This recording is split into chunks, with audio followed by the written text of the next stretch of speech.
Hola, ¿qué tal mis queridos hermanos y amigos que nos escuchan? Este es su segmento Reflexiones, como siempre, con la Biblia en la mano, que en el día de hoy, con la ayuda de Dios, vamos a continuar el estudio que hemos comenzado a hacer acerca de la primera carta a los Corintios. Hoy nos toca desde el verso 4 en adelante, recordando que estamos primeramente en las salutaciones, donde dice Pablo que llamado a ser apóstol de Jesucristo por la voluntad de Dios y al hermano Sóstenes. O sea, Pablo habla que es apóstol realmente por la voluntad de Dios. Recordemos que él tuvo un encuentro con el mismo Señor camino a Damasco. Y también vemos cómo él dice en el verso 2, a la iglesia de Dios que está en Corinto, a los santificados en Cristo Jesús, llamados a ser santos, con todo lo que en cualquier lugar invocan el nombre de nuestro Señor Jesucristo, Señor de ellos y nuestro. Gracia y paz. O sea que realmente el apóstol Pablo tuvo el llamado de ser apóstol. La iglesia del Señor tiene 12 apóstoles. Tiene 12 apóstoles y es muy importante. Hoy en día hay quienes dicen que son apóstoles, pero realmente para ser apóstol había que haber requisitos, había que estar con el Señor, había visto al Señor. Y Pablo fue uno de ellos, realmente. Como dice él, el último de los apóstoles, pero fue apóstol. Hoy en día hay quienes se hacen llamar apóstol sin ningún tipo de requisito, sin ningún tipo ¿verdad? De razón, porque tenemos 12 apóstoles en la iglesia del Señor y son ya lo que conocemos. Si leemos a Corinto, estamos leyendo un apóstol. Cuando leemos a la carta de Pedro, estamos leyendo a otro apóstol. Cuando leemos la carta de Juan, estamos leyendo a un apóstol. Realmente los escritos de ellos están aquí y tenemos 12 apóstoles que son lo que ya como hemos dicho.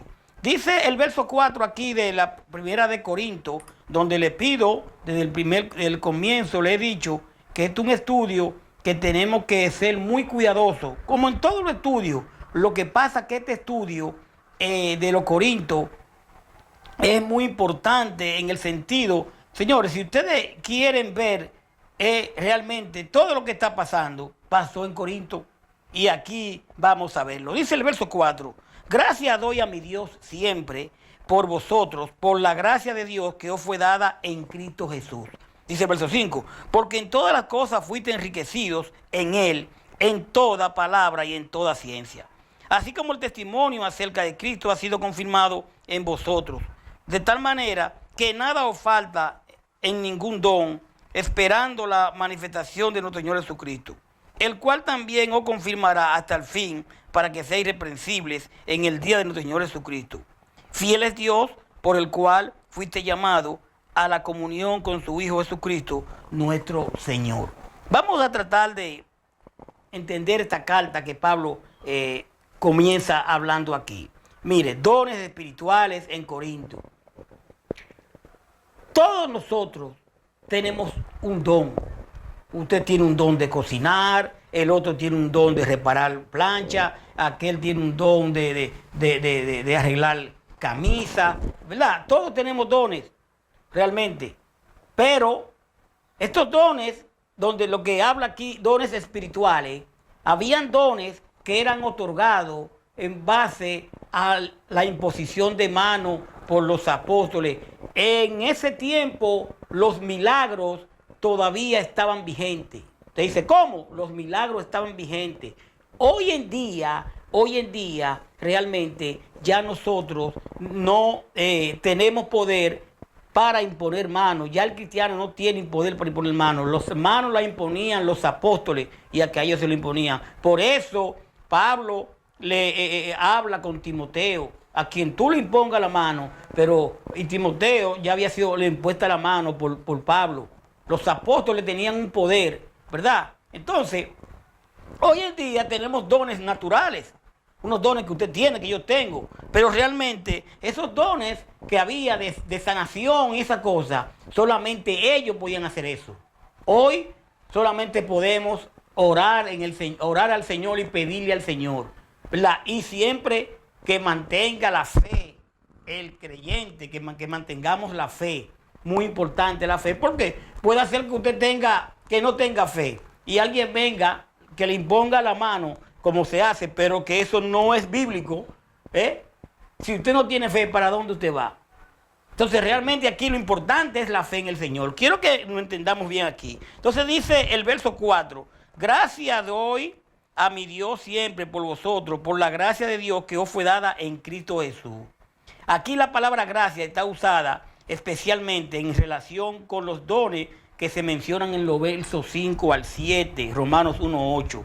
Dice el 5, porque en todas las cosas fuiste enriquecidos en Él, en toda palabra y en toda ciencia.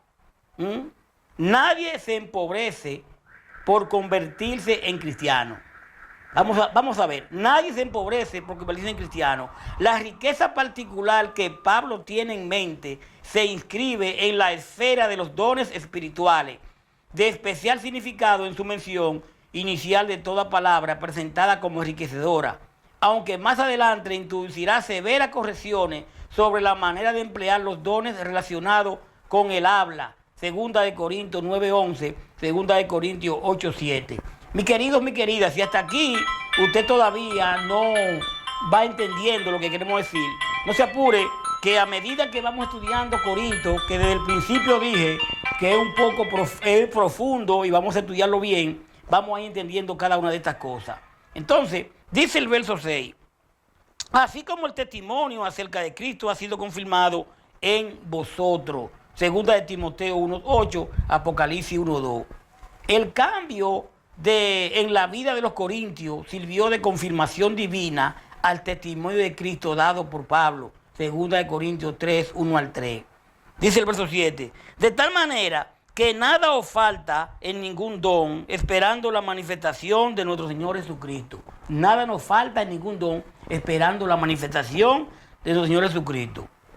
Eso quiere decir, ese día es sinónimo, similar o idéntico con el día de Cristo Jesús. El día del Señor Jesucristo es similar, Filipenses 1:6, al día de Cristo y el día de nuestro Señor Jesús. 2 de Corintios 1:14, 2 de Tesalonicenses 2:2, 2 de Pedro 3:10. En el Antiguo Testamento, el día del Señor se refiere a la intervención de Dios en la historia, ejerciendo su justicia y trayendo salvación para el justo y castigo para el injusto. Joel 2:31, Amós 5:18, Malaquías 4:5. Dice el verso 9, fiel es Dios por el cual fuiste llamado a la comunión con su Hijo Jesucristo nuestro Señor. Fiel es Dios a la comunión con su Hijo Jesucristo nuestro Señor. Entonces, recordemos que esta carta es enviada a los corintios, ¿verdad? Entonces, comunión, esta palabra expresa la idea de compañerismo, de compartir y confraternizar. Aquí se usa para indicar que los cristianos tienen el privilegio de tener una estrecha relación con Cristo. 1 de Juan 1:3. El apóstol Pablo usa esta palabra en varios contextos. 2 de Corintios 6:14, Gálatas 2:9, Filipenses 2:1, Isaías 49:7. En los versos 8 y 9 menciona la palabra irreprensible, que quiere decir la confianza de Pablo en la aprobación final está basada en la fidelidad de Dios. Realmente nosotros vemos la carta, comienza aquí con acción de gracias por dones espirituales. Pero no se apure, no se preocupe, que vamos a venir después con ahora que Pablo hace la pregunta, ¿está dividido Cristo? Vamos a ver ahora de qué manera como hermanos debemos estar unidos, con una misma fe, un bautismo. Hoy en día usted encuentra muchas sectas, yo soy esto, yo soy aquello, yo soy lo otro, pero realmente Cristo fundó una iglesia, una. Y de eso vamos a hablar, que dice, ¿está dividido Cristo? Vamos a ver en el próximo capítulo, que vamos en el próximo versículo, que vamos a entrar ya en lo que es más adelante. Vamos a darlo ahí, usted tiene su palabra y puede ir mirando, ¿verdad? Dones espirituales, busque bien dones espirituales, porque de eso no hemos acabado, vamos a hablar. Gracias, paz de Dios. Hasta la próxima.